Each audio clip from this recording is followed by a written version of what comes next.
Welcome to the podcast, where street smart, business smart, all kinds of smart people share their insights into the world of marketing, career journeys, and personal growth. So sit back and prepare to get enlightened with your host, Adam Posner.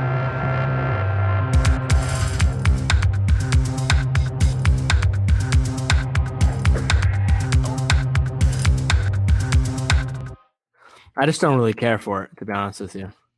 Yeah, and that's fair. I mean, I value it because I typically most of the live shows that I've done have been with people that I have a rapport with, like yourself. And I'm also experimenting with it for job seekers. I've had Tabitha on, Brian Golod on, and we're using that as a platform to help job seekers to bring them into the show live. So let's kick this thing off. Everybody, it is the 17th day of March in the year 2020. I'm with my man, Mark Metry.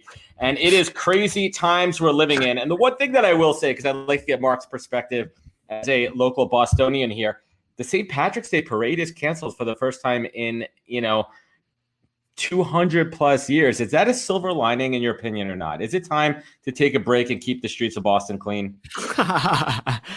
Dude, everything's been canceled, bro. And so quite frankly, I don't know. From my understanding, this is essentially just another version of a blizzard, of a winter, right, where we're sort of going to be in the season. And so I don't know. I mean, literally everything in my life has been, and a lot of everyone else basically been canceled.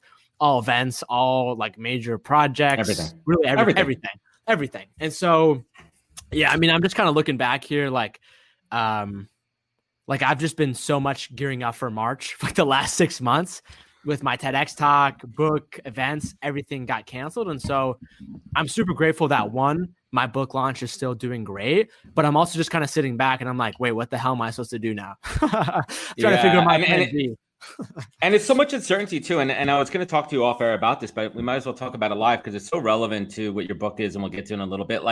For me, I get crazy over the little things in life. I over the minutia, over the little things like someone not loading my dishwasher the right way, right? I was a Tetris fan, right? So if you don't get that dishwasher, instead of the efficiency perspective, but things like this, which are a global pandemic where pretty much everything in life is getting canceled. I have this strange state of calmness because I understand that there's nothing I could do about it, right? This stuff is happening. It's out of my control. And the only thing I can control is things, that are close to me, my family, and more importantly, how I react, right? How I react to situations in life, things that affect me and my family. And that's not easy for a lot of people, right? No, man, not at all. And I share that too. And it's kind of weird because, last Thursday,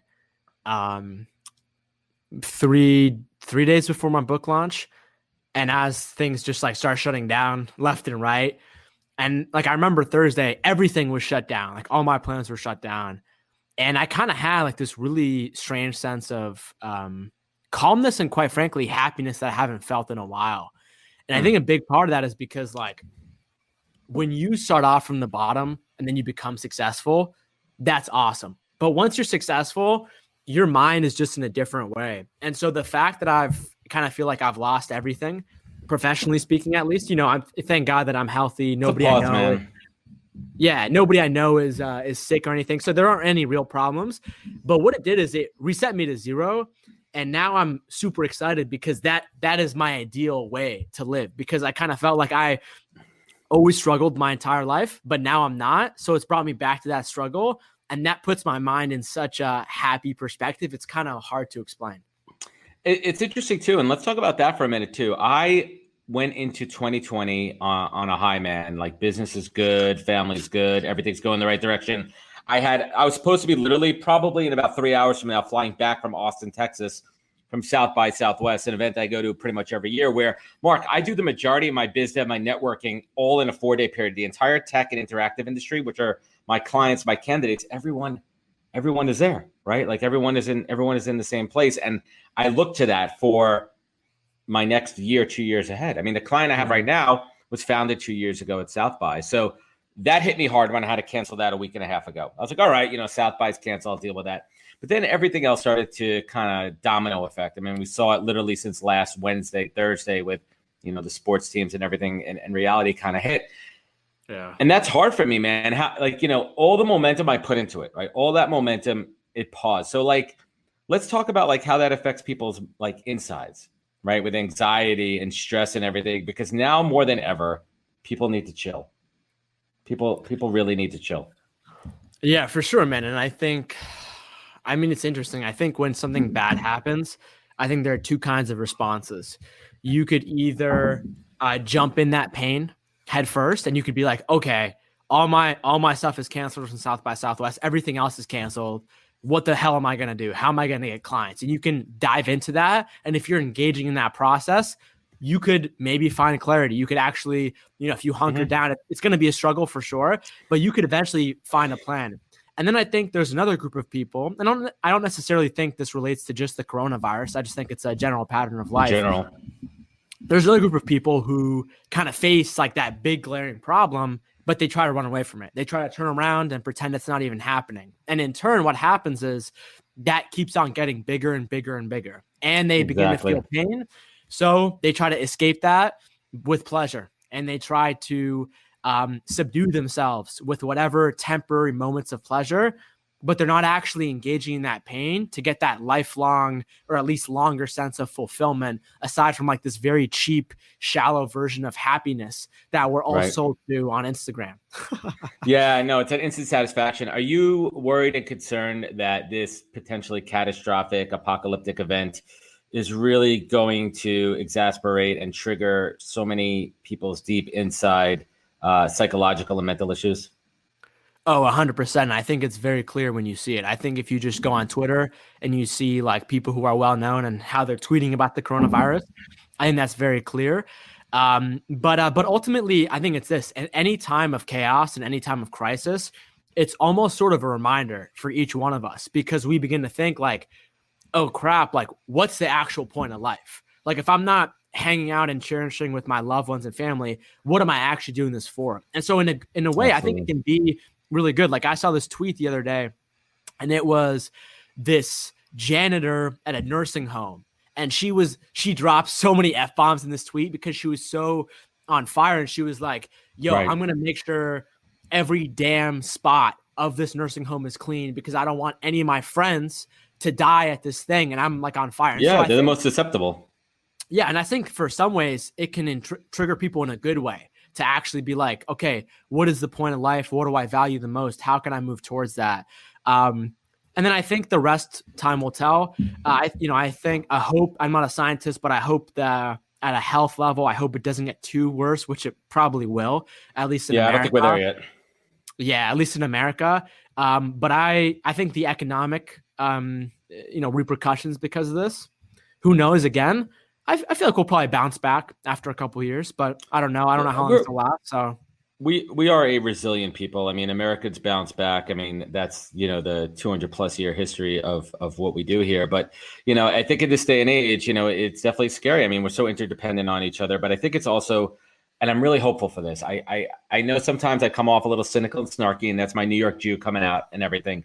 But I am generally at heart, I am a true optimist. I believe in the good in people. I believe that when times get tough, that's when people shine, right? And I really hope that's what happens here, that we look out for, our fellow neighbor, our family and friends, and we do the right thing. But we also have to be pragmatic that in times like this, sometimes shit gets real and things get a little bit crazy.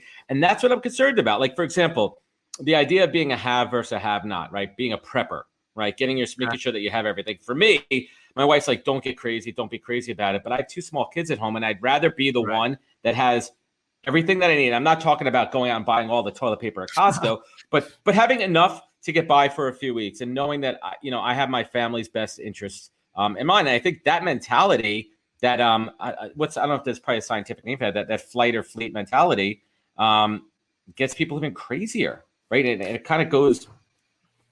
For sure, man. I think that's why we, like, human beings for most of history have been at war, because it's like, we take, like, rather than us fighting with each other, we have like one big enemy to fight against. And I had on this guy on my podcast, the guy who made Bulletproof, Dave Asprey, and tell me that there's literally a part of your brain that is designed to think and talk to other people about chaos and disaster because it's the best way that our brains know to spread information, especially when it comes to like some kind of plague or infection. That's super important to know. And so that's a totally natural side. But also I don't, again, unless like we're talking like millions of people start dying, I don't think anything is going to happen with our food or our supplies or anything like that by any means. I mean, I was watching a vlog of someone in Wuhan, China, where it broke out, where like that entire city shut down. They had grocery stores stocked completely with food. And so for sure, if you have kids, that like extends your brain and you've got to be thinking about them. Absolutely.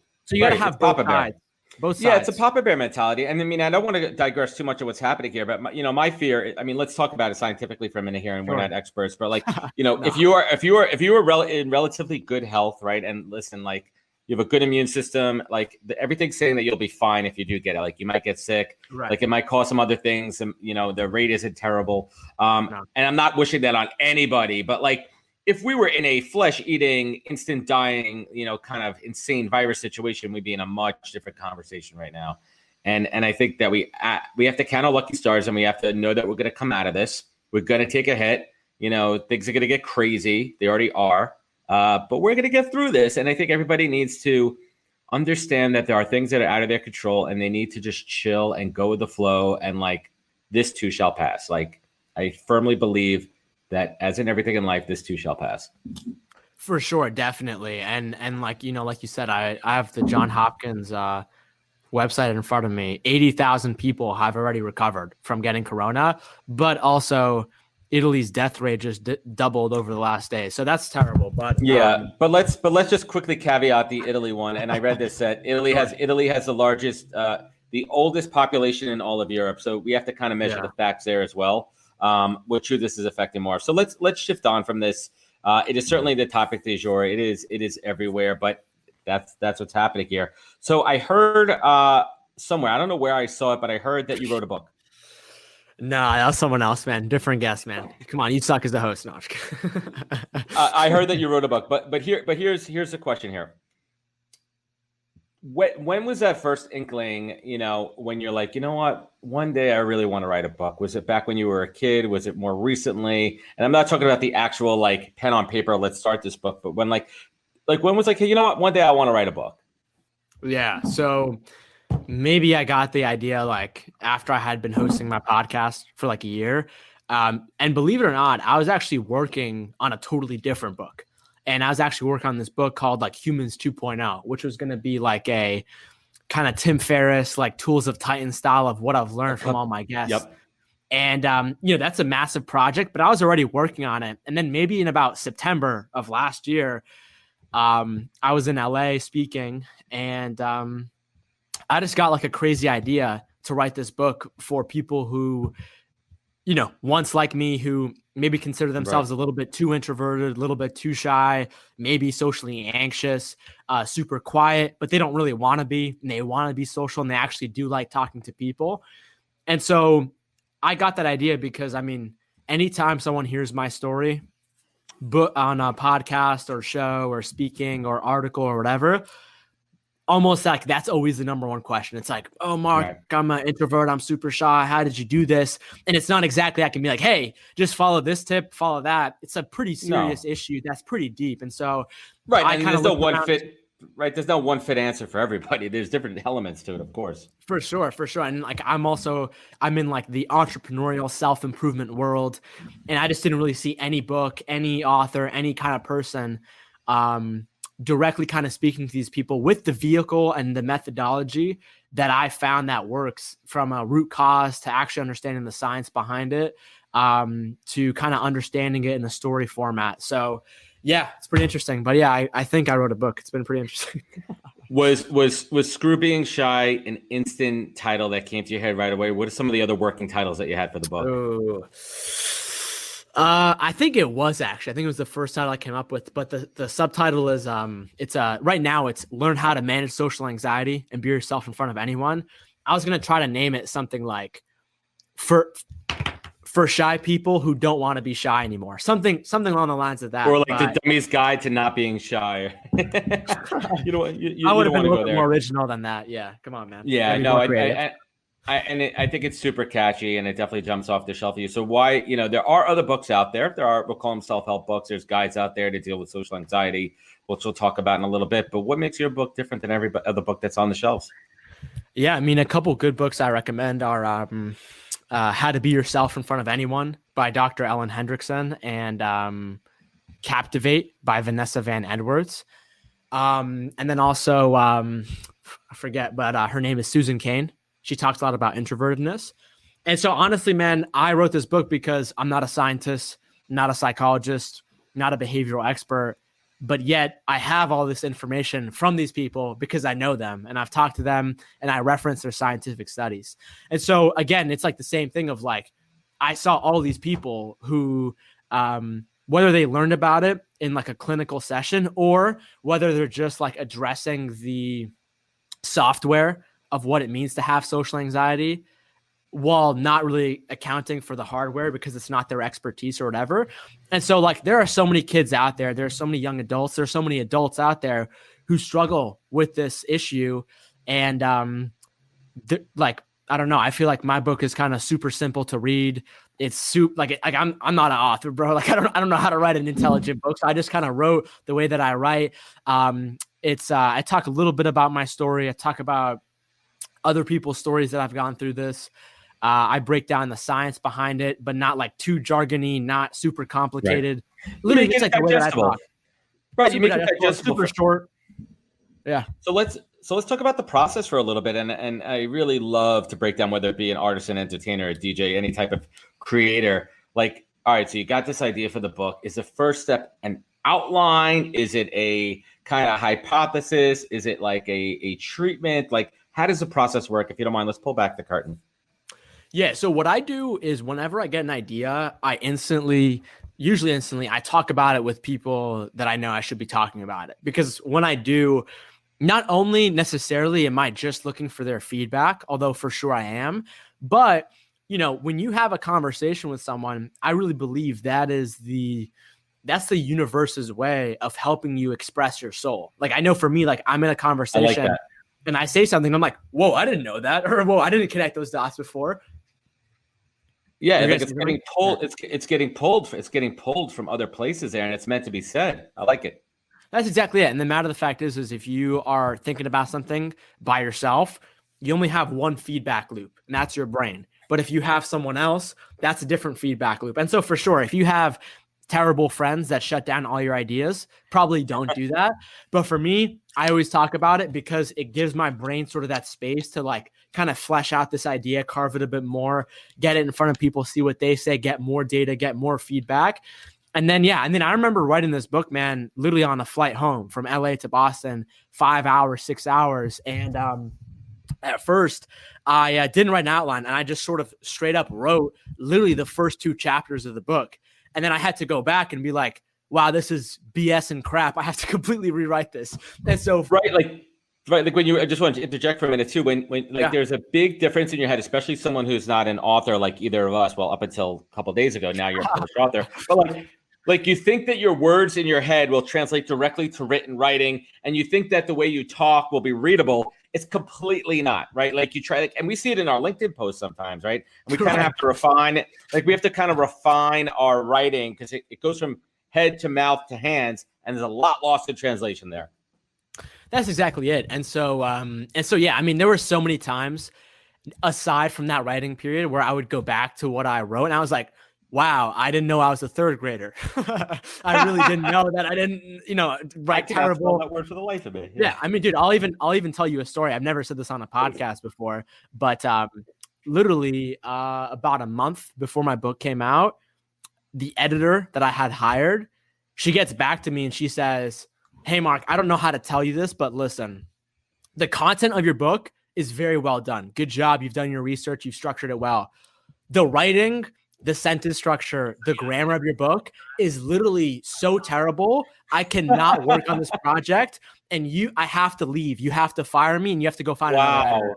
Yeah. So a lot of hiccups that happened with this book. But honestly, man, it's like writing a book, what I've learned is so hard. It's so hard for the exact reason you mentioned. And then it's also another fact of like, it's one thing to put out a LinkedIn post it's one thing to make a podcast and just kind of put out these podcast episodes. It's an entirely different thing to take this idea, package. It's not only a different process, but it's a different way, because you're taking this idea, you're now packaging it up into a complete idea that should hold weight out there into the world, that should be credible. And now you've kind of put this out there and you have no idea who's reading it. And so it's super important. Let's talk about that in the process too. Let's talk about gut checks, right? Like during your process, did you like finish it? Like who was your sounding board as you're going through to say, am I on the right track? Is it readable? People like who you trust to give you real radical candor, right? The people that you're going to say, hey, Mark, this is fucking, pardon my French, LinkedIn. This is effing awesome. Or this is, hey, you know what? Like it's not landing. It's not sticking. It's not resonating. You're talking over people. You're talking to people, or whatever that feedback was. How did that process go about? And who were those people? Yeah, I mean, it happened every day. It happened with my editor, my second editor, my sister, who's an English professor, and then also just all my other smart author friends that I know that I've made friends with via the podcast. And yeah, I mean, I think when you're doing anything creative, you have to almost separate what's personal to you versus the actual work. And so there were many times where I feel like I was hurt because someone said this part sucked or this whatever. And so like that's a big part of it. And especially when you put it out there in the world and then people just, shit on you or someone doesn't believe that mental health is real and like this is a hoax and all this stuff. And so, I mean, it definitely ranges, but yeah, ultimately it's a very brutal process. It's like kind of running a marathon. And so I'm definitely going to write a book again, but I'm kind of going to spend these next 2 weeks kind of figuring out my game plan for plan B for the rest of this year. And then I'm going to work on the second edition. Yeah, go ahead. It's interesting. And I think I've talked to you about this before. I'm a huge Howard Stern fan for, 25 plus years. Yeah, you have. I followed his journey, from the Howard that people are not fans think he is, right? That, sex, porn stars, midgets, all that kind of stuff to the Howard he is now, which when he made that transition, right, that transition to satellite radio where he had an open format and he changed as an interviewer, as the whole Howard changed. And he became, one of the best interviewers in the world, in my opinion. And what he did with this new book, Howard Stern Comes Again, he took all those and he basically ranked all of his favorite interviews, and not just ranked them. He went through each one of those interviews and broke down his thought process, the guests during that time, the key takeaways from that show. And it's incredible, man. I got about halfway through the book. I highly recommend that at the very least, next time you're in the bookstore, kind of just scan through it and see his approach. Because I think there might be, I'm serious. Because I think there might be like some sparks of inspiration about how you may want to go back and address Humans 2.0. Because in my opinion, you are one of the best curators out there of incredible people. And that's what you're doing your show. Like me, your show is your canvas, right? And your canvas is your art to everybody else. This is the Mark Metry canvas, your podcast, and all these guests that you have on your paint, and you make them shine and you bring them to life. And that's what's incredible. So how do you take all that and how do you give it legs, man? How do you make it shine even more? And I think there's such a huge opportunity. You have all this content, all these hours and hours of shows. How do you distill that into digestible tidbits? I'm not saying that like you're the next Ray Dalio principles here, right? Like take those quotes out of it. Maybe. But I think there's so much opportunity for you, man, for the second book. I see it. It's there. For sure, man. And by the way, I wasn't laughing about getting advice. I was laughing about going to a bookstore because of the times that we're in. Yeah, seriously. Well, right, let's call it a virtual. You're going to go to a virtual bookstore and you're going to PDF swipe it, right? Definitely, man. But yeah, I mean, for sure, I think it's definitely there. And quite frankly, I would already be working on my second book, but I kind of want to get space. I want to get perspective after I've written this one and then work on a second edition of this book. Because as I put this out there in the world more, people are giving me feedback. I'm getting ideas of what to add, what to remove. And so it's always going to be a constant ongoing thing. Of course. But for sure, after that, I'm going to take a slight vacation. And then I'm probably going to start writing my second book, because this is the thing. I mean, as much as it sucked writing this book, again, I could be wrong. I'm pretty early in my career, but I know I'm going to be a writer, 100%, hands down. There's so many books. Man. What sucked about this process? Let's talk about that, because the suck is what makes you stronger, man. We talk about it all the time, bro. It's our calluses, right? And like even in today's day and age, like what's happening right now, those calluses that we have built mentally Our mental calluses are what's going to get us through the storm. And I like your analogy about a blizzard. It's a really long blizzard, man. It's about a 3 or 4 week blizzard. The kids are off from school. The stores are closed. Maybe longer. Stocked up. You know what? Put that fireplace on. You know what? Actually, if it's nice out, like when I went shopping at Costco, side note, I bought tons of burgers. If I could barbecue every single day, man. But let's get back to that, right? What was the part of the process that really was not fun for you? Yeah, I mean, again, like it's one of those things. It's like running a marathon. So it's like, yeah, you get a runner's high, and yeah, training and exercising is fun, but it also sucks to be running for miles on miles and miles. And so, yeah, it's kind of like one of those bitter things. And you know, because of the fact that I've on what you just said, because of the fact that I've kind of weathered through previous storms in my life, like, you know, for me, like, again, I know I'm going to have a lot of other problems in my life because that's the way that life moves. But I think the fact that I struggled with, you know, my own demons with like things like suicide and whatnot, and just living my life. I mean, I don't really think that I could go down more. I think there would be new problems for sure. But after you go through that, it's like, I sort of know that whatever happens on the outside, it'll be good as long as I got this together. Do you feel that, and I don't want to interject my thoughts here, but do you feel that you need to that people, I don't want this to come out the wrong way. Do you feel that people need to hit rock bottom so they actually know what that bottom is and that journey to climb back out, so they know to do whatever they can to not get back to that point?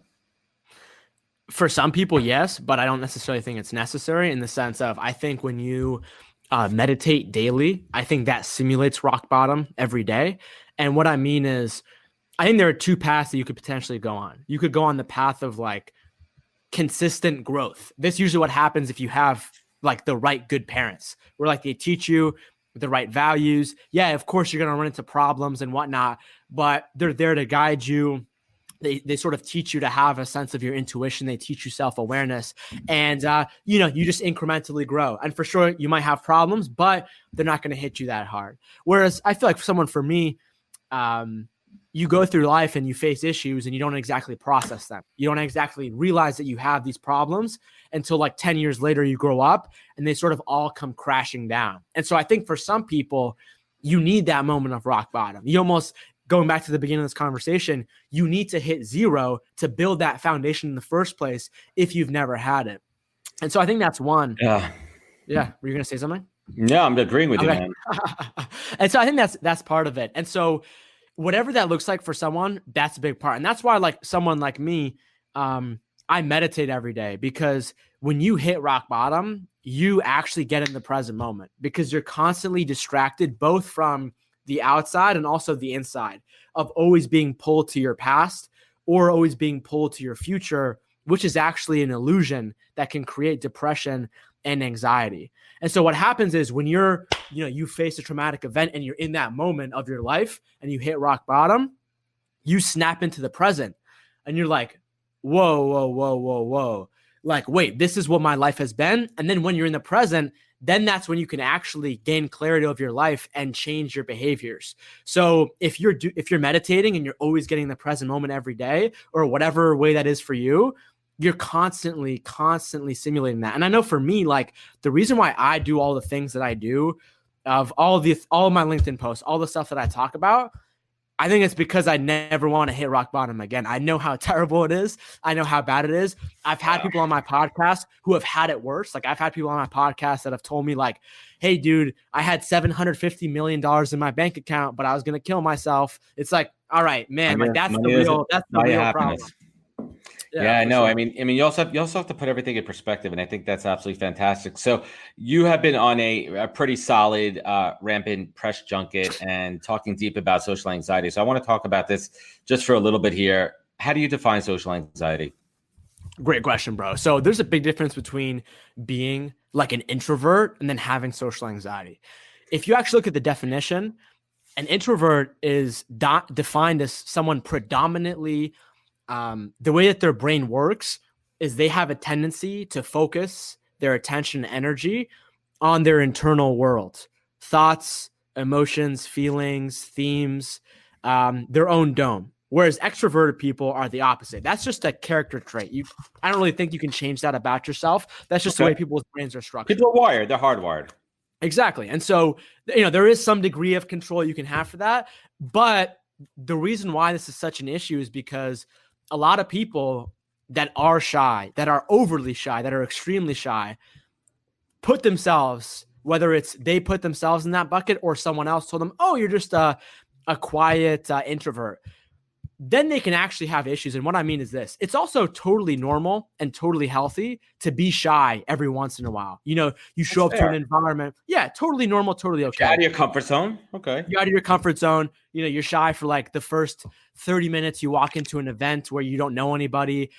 That's totally normal. But there are people, usually this happens early on, but it can also happen to adults, where some sort of an event will happen in their lives, whether it's they change schools, they get bullied all of a sudden, they have a toxic boss, where all of a sudden they are now shy in every single moment. Every environment they walk into, their brain is now traumatized. Their brain was traumatized, and now they're going to default to that.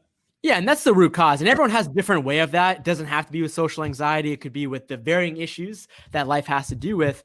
And then what happens is, if someone isn't able to grow through that and process that consistent shyness will then become social anxiety, where every room they walk into, their mind starts to get socially anxious. It starts to tell them thoughts. And in turn, that gets their body anxious. They start sweating in their armpits, their palms start sweating, their forehead.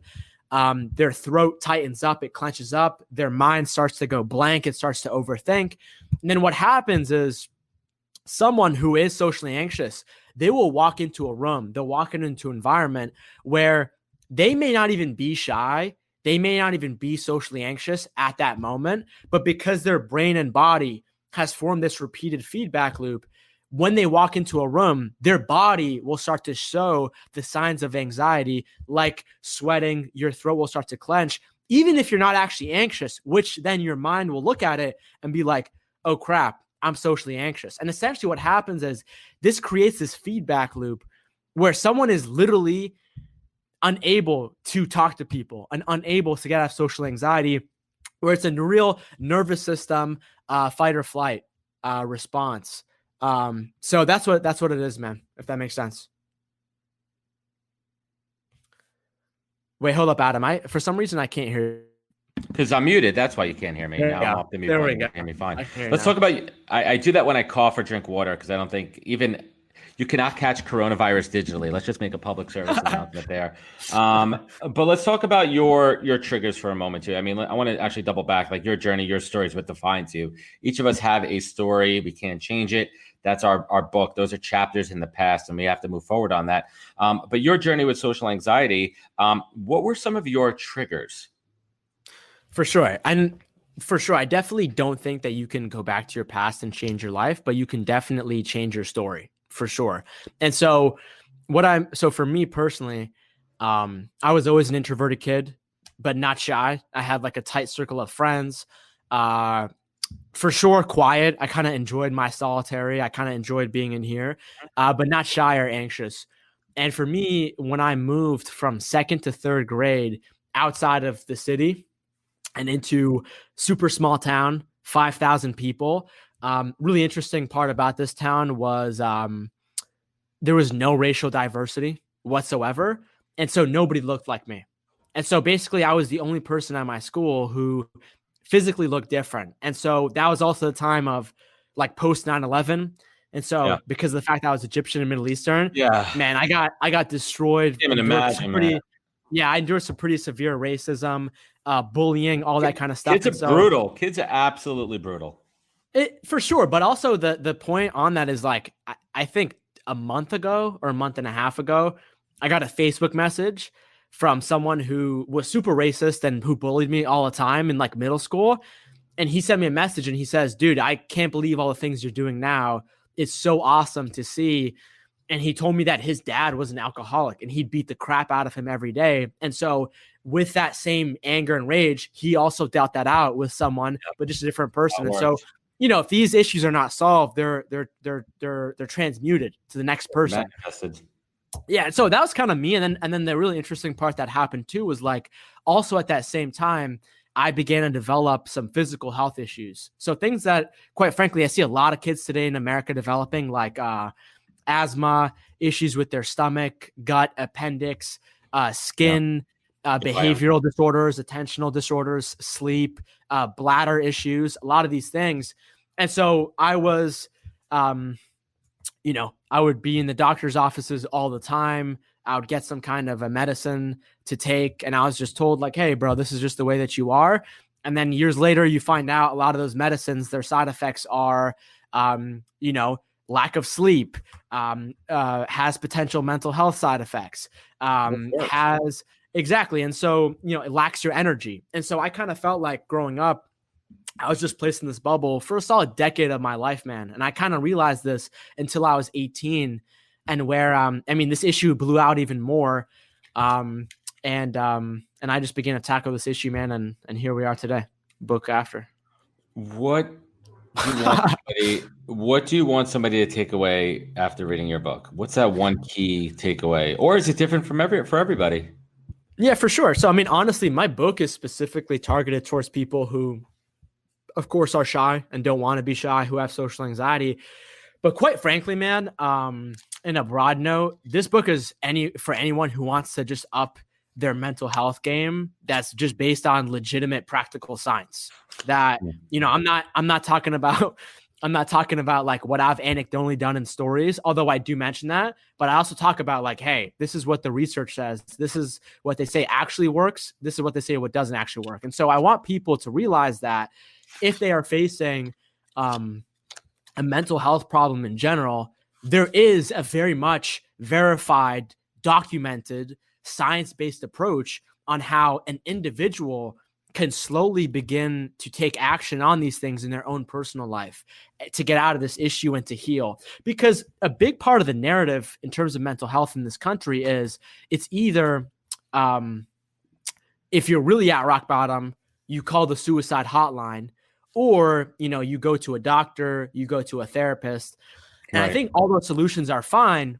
But for people who have social anxiety, who already have like literally a mental health condition to not talk to people, they're probably not going to be calling people. They're probably not going to be asking for help. And so I kind of made this book to be like, hey, here you go. Read this. It's pretty short. If you actually want to change your own life and figure out a way to get motivated into your root cause and actually deal with this stuff, go for it. And then maybe then you can get a therapist if you have struggled with that. And so I'm kind of tackling a range of issues here with my book, but that's because, man, like I almost fell in this trap. I almost killed myself. And when I looked at the data, social anxiety is extremely correlated to substance abuse and social isolation, both of which are correlated to suicide. And so that kills 850,000 people a year.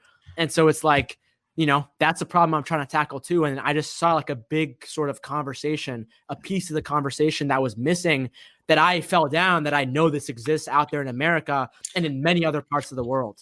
Listen, man, at the very least, if this book doesn't do anything but bring awareness to this issue, you've accomplished so much, right? And if you could help one person, it sounds so cliche, exactly. Right? I agree. If you could help one person, right? Like one person truly, then it's all worth it. Right, then it's all worth it. If that one person, hopefully it's more than one, which I think you will because of your reach and your voice and your platform that you have. Let's talk a little bit because I want to like round out the book here, and then I want to do something a little bit fun and switch it up and bring some levity here. But you talk a lot about communicating your authentic self in relation to mental health and wellness. Let's unpack that a little bit. What does that mean? Yeah, this is exactly what it means. Okay, so from an early age in our lives, we are very rarely often taught what the truth is. And there's a section in my book called Truth is the Chiropractor of the Mind. And so the same way that like our skeletal systems, our bones, they're the things that hold up our body and give our body structure. That's what truth does, but to reality and to life itself and how we perceive it and how we view it. And so I had no idea about this, but this is it. So when I had social anxiety, and people who have social anxiety, usually they have very low self-esteems. They have no self-confidence. They think everyone hates them. They think people don't think highly of them. And so when you're in a social interaction, oftentimes you actually distort your authentic self. You actually lie to other people because you want them to think highly of you, because you don't view anything of yourself because you have such a low self-worth. And so what I realized, this is the way that it works. So usually this happens early on as a kid, like most things. But, let's say very simple example. Let's say you're a kid and you have a rule in your house that's like, hey, you can't eat cookies before dinner time. Okay. And so this rule, but you being a kid that's probably addicted to sugar, which is a whole other topic, you climb on top of the fridge and you get a cookie from the cookie jar and you're eating it, you're chowing it down. Your mom comes downstairs. And I mean, she probably knows you ate a cookie because moms have like superpowers. And so your mom knows you ate that cookie, but you're like, hey, I love my mom. I don't want her to think less of me. And so I'm going to lie to her and be like, no, mom, I didn't eat the cookie. And so what happens is in that moment, you essentially took the real you, the real authentic you, the true version of reality, and you put that to the back. You just threw that to the back of your mind. And what you did is you literally just created an artificial version of yourself that is not based in the truth, that is not held up by the truth. And you just put that to the front of your reality. And on top of that, what you're also teaching your brain is my mom's opinion of me is worth more than my opinion of myself. And so that's one side of it. And then when it comes to lying to yourself, not to other people, this is the way it plays out. Okay. So let's say you're in a classroom, you're a kid, you're in high school. Your teacher's like, hey, does anyone know what year World War I started? And then you think back, you're like, oh yeah, I saw this documentary last night and where it said World War I started in 1914. And then what happens is because you have social anxiety, and even if you don't, and you have uncertainty and you doubt yourself, the other part of your brain will come in and be like, are you sure about that? Are you actually sure you watched a documentary? Because you were probably knocked out or you were scrolling on Instagram. Or hey, you actually remember you're a stupid person. Your memory sucks. You don't know what you're talking about. I think you did. Yep. Exactly. And so what happens then and there is like, you just lied to yourself. And so you're like, hey, I'm not going to raise my hand because I don't know the answer. And then Billy next to you raises his hand. He's like, hey, 1914. And then in your mind, you're like, damn it. And I knew that. Exactly. So in that scenario, both of those things happen. You took the real you and you put it to the back. You do this so many times in your life. And every time you do this, it gets easier and easier and easier and easier to do. Next thing you know, 5 years have passed, 10 years have passed by, and you're not even living your own life. And what happens is when you're not living your own life because you haven't been using truth as a structure, you have no idea who you actually are. And when you have no idea who you actually are, you disassociate yourself from your life. And so that's why you have people that saying, oh, I'm not motivated. And so aside from like biochemical reasons, I think that's probably the number one thing. People are not motivated to actually live their lives because they're not actually living their lives. And they're not being their true selves. From that. Yeah, they're not being their true selves. It's easier said than done, right? Like it's easier said than done to live your true authentic self. There's so many other factors there. I mean, it's deep, man. I mean, we could spend hours on that and speculate, but we'll leave it to the pros here. So let's wrap up the book part of the podcast live here. Where can folks find it? And I know the answer, but where can they find it?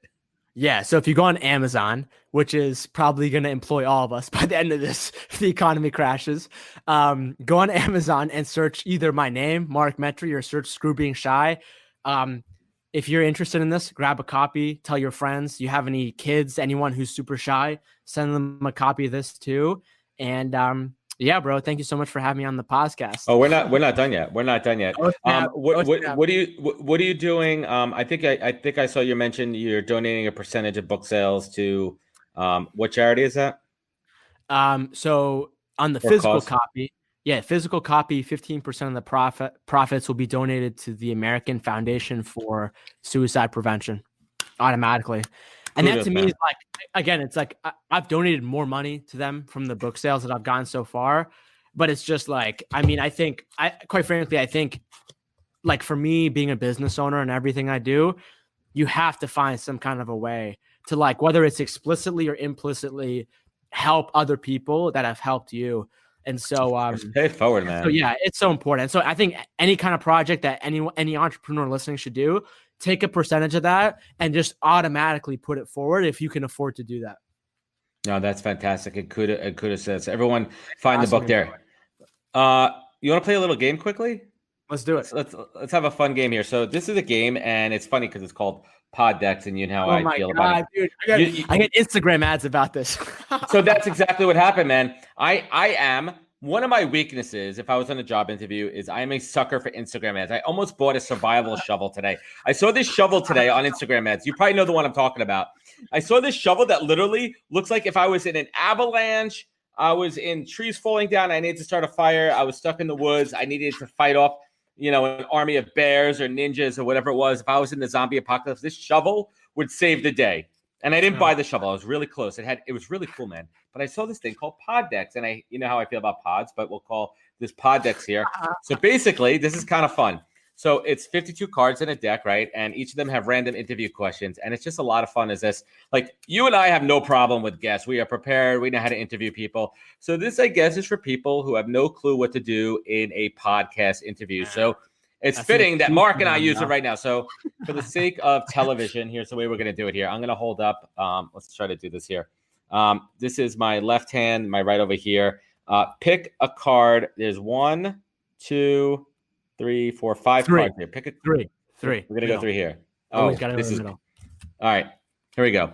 So if you could eat only one food for the rest of your life, what would it be? This is a good one for you. You're like, you're an impossible Metry burger guy. No. I'm actually we don't need that stuff. I'm totally against that stuff. That's for a whole other podcast. I hear that stuff's not good, by the way. We'll talk about that. It's not good for you. I'd rather eat real good organic grass-fed meat. That's exactly it. So yeah, I mean, is this health reasons including or aside? No, whatever the hell you want, man. This is okay. Whatever the hell in a pandemic, man. Everything goes out the window. In a pandemic, you can eat whatever you want, man. And drink whatever you want. Dude, I would be eating grass-fed tomahawk steaks all day, bro. Dry aged. Ooh, I love. Now let me ask you a little bit of a curveball here. Are you a lamb guy? I love lamb, dude. It's actually, I actually got my gut microbiome analyzed, and it actually told me because I'm from the Middle East, that's actually like a superfood for me. It's like one of the most digestible things for my body. I would choose, and this is just me personally, a perfect New Zealand lamb chop, a perfectly cooked New Zealand lamb chop over the best steak in the world. Honestly, man. And I love steak. I'm not going to debate you. Steak. I'm not going to debate you. I agree with that, bro. I think both. That would have been my number 2. I call lamb chops God's lollipops. For me, that's so. Let's choose it. Let's choose. We'll do 2 more here quickly. Okay, let's do it, dude. This is so fun. I told you. Let's have some fun here. This is 1. Oh, I gotta choose. Let's do all the way on the left. Oh, that's your left here. Yeah. And then ooh. Serious question. Do you count your steps? I mean, I check them on my phone. Depends on the day. Like I know, I try my best to hit 7,500 for the day, and so I'm pretty aware of that. And I know if I don't, then I'll go back and I'll probably check it at least once a day. Yeah, I like to do it as a novelty. For example, when I was in Iceland in November and we literally climbed a glacier and we like hiked for miles and miles, I wanted to just see what that number was. And it was absolutely astronomical. I think it was close to 20,000. It was something absolutely, off the charts. But otherwise, I really don't try to count here. All right, we're going to pick one more to wrap this show up for today.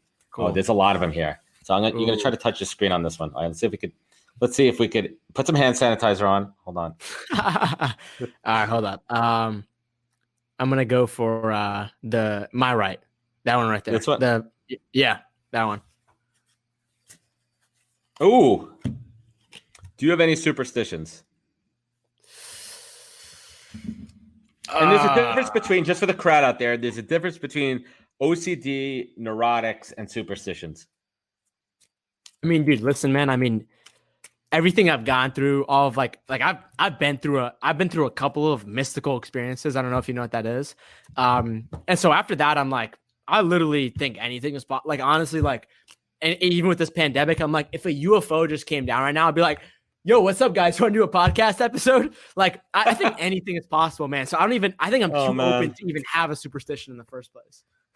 Yeah, it's funny because so my wife is Russian. She was born there. And the Russian, like that Eastern Bloc superstitions are absolutely insane. Everything from, there's a few I kind of agree with. Like you can't shake hands through an open doorway. Have you heard that one? No. There's something about that. You can't shake hands through an open doorway. You can't step over somebody. Like if someone's sitting on the floor, you can't step over them. And if you do, you got to step backwards. That makes sense. And the one that I really like is the drinking one. When you're drinking with friends, for those who drink, the bottle has to start and you can't, like, I can't pour shots and then hand it to you and you pour shots. I have to continue pouring drinks for the duration of that drinking session. So I've incorporated these. Yeah, I've incorporated these into my life, and some of them kind of make sense and some of them don't. The other weird one too is when you're drinking, if you're pouring in the Russian world that we live in my household, the shot glass or the glass has to stay on the table. You can't hold it up and hand it to them.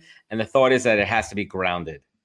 I don't know, man. They have some crazy. If you're drunk, you're probably gonna shake things around and probably hand things off. So I'm sure there might be some practicality to that as well. So let's do a little prediction here.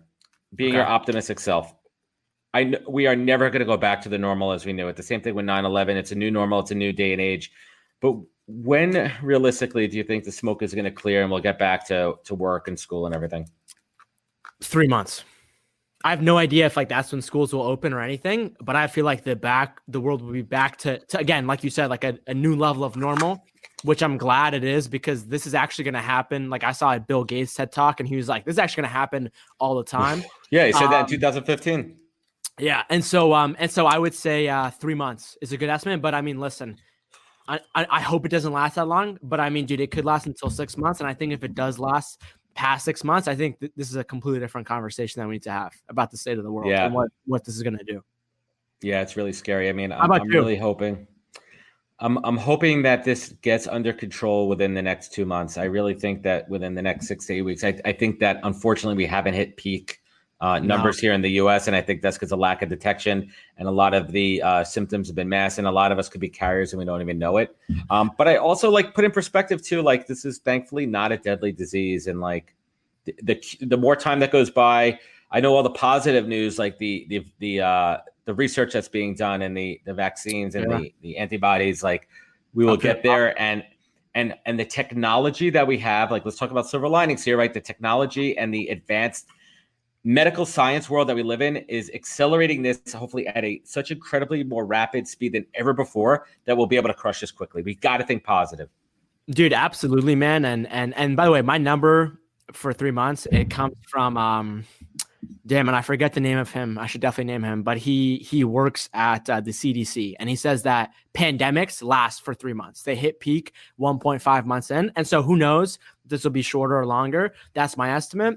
And then honestly, I think there is a whole, like when you look at human existence, the whole conversation around bacteria and viruses, I mean, this war has been happening for thousands of years, like inside of our bodies. Oh my God. Between our stomachs and intestines, we have this thing called the gut microbiome, which is literally trillions of bacteria that has more DNA than our own human DNA inside of it, that when we put a food in our mouth, they process it first and then hand it off to our body. And so that gut microbiome is extremely linked. The malfunction of that is linked to so many chronic illnesses, is linked to mental health issues. And so whether it starts from the outside, inside, and this has just been discovered over like the last 10, 15 years, I'm so glad this is going to make sure that we go deep into bacteria, because I think they are really the ones that run reality. They're really the ones that came here before us. They're the ones that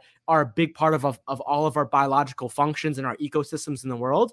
And so, after this, I'm pretty excited in a good way, for what's going to happen because of that technology. And dude, just imagine what we're going to be able to do with that after. So you got to think a few steps ahead, and we're gonna get through this. I promise you. Like people, like listen. There's going to be a lot of tragedy. There's going to be a lot of heartache and a lot of hurt, a lot of pain. A lot of businesses are going to go under. People's lives are going to be affected. I mean, I know my life right now is definitely being affected on the professional front, and it's scary. But we will get through this, and you have to remember to stay true to your core values. Know who you are as a human. Do the right thing. Look out for your fellow man. Just be patient, right? Like that's the thing we talked about at the beginning of this episode. Everything's canceled. Everyone's in this together. No one is better off than anybody else right now. We are all in the same ship boat. We are all in this together. we're all on the same playing field, right? There may be some people who are really well off that might be on their island and everything, but guess what? They have nothing to come back to. They have nothing to come back to, and everyone is in the same place. And I think once you kind of wrap your head around that and take that element out of the equation and focus on taking care of your family, don't be greedy, be a good civilian, be a good neighbor, be a good citizen, and we'll get through this together, man. Absolutely, man. And one thing to conclude on this is a few hours ago, I just came back from a mastermind and we were kind of talking about the state of the world. And we were talking about how, like, literally, if you're, for the most part, if you're a kid, if you work at some corporation and you're working from home, or you're not even at work, or you're not working in general, or you're not at school, because a lot of people on a day-to-day basis hate what they do, they're going to use this time right now as a vacation. And for sure, like, you need to rest, you need to do all those things for sure. But right now, like 5 years from now, you're going to look back at this and be like, oh my God, these 2 weeks, this month, last 2 months, these were literally mine for me to develop and work on myself, and for me to learn more about how do I decrease my stress? How do I learn about money? How do I learn about my health?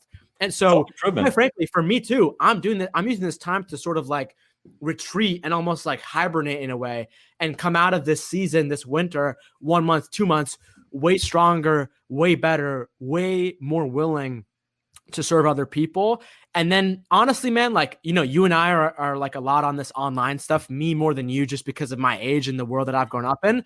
This is going to shift the world, aside from like a scientific and health perspective. This is going to shift the world massively into like, oh my God, we need to be relying on the internet way more. And because of that, we may actually develop better technology that can actually make human to human virtual interaction way better. And so there's so many things that can come from this, but ultimately it's like these next 2 weeks, these next month, 2 months, 3 months, these are literally yours. All these things that you said I can't do during the day because I don't have time, literally right now. Like this, I think this is a big awakening for a lot of people around the world. Yeah, and I think I'm going to take some solace in that too, and think about how I want to further develop, myself professionally, personally, and spend some quality time with my family too. You don't get that all the time, and like we're all going to take a hit. We are all going to take a hit financially. We got to stick this together. Mark Metry, I am proud of you, man. I'm proud to call you, a friend here, and I can't wait to look back on this recording in 10 years and show my kids when I'm like, Dad, you knew Mark Metry? You interviewed Mark Metry on your show, and that's all part of the legacy, man, right? Like that's what during the coronavirus pandemic. Oh my God, looking back on that. Do you remember in chapter 7 of Mark's, seminal book, what the hell I did during the coronavirus, part 1, chapter 3, the interview with Adam. Everybody who's watching, I know the numbers have kind of been screwed up here. I've been following along here. It's really strange. It's kind of low for a show, but we'll get back there. I'm going to put this out live. I'm going to put out the recording to everybody. I'll send you the link as well. Hey, everybody watching, I appreciate you tuning in, taking the time to hang out with Mark and I today. I know your time is valuable. Hopefully you got some insights, some laughs, and shared some time with us. And Mark and I appreciate it. I'm doing a couple of special quick plug here. Tomorrow I got Sean Hervey on. We're going to talk about recruiters, how we are managing in this day and age of the pandemic, on the ground boots, what it means in recruiting and talent acquisition. And then Thursday, I have one of the leaders in HR and talent acquisition worldwide. Hung Lee is going to be joining me on the podcast, and we're really going to talk about the global impact on talent, recruiting, HR, and the workforce. So join us next time and catch us next week for another great episode of the podcast. Take care, everybody. Wisdom is forever, but for us, it's time to go. Thank you for joining us. Luckily, we'll be back with our next episode jam-packed with more incredible humans. For more info, please visit www.nhptalentgroup.com.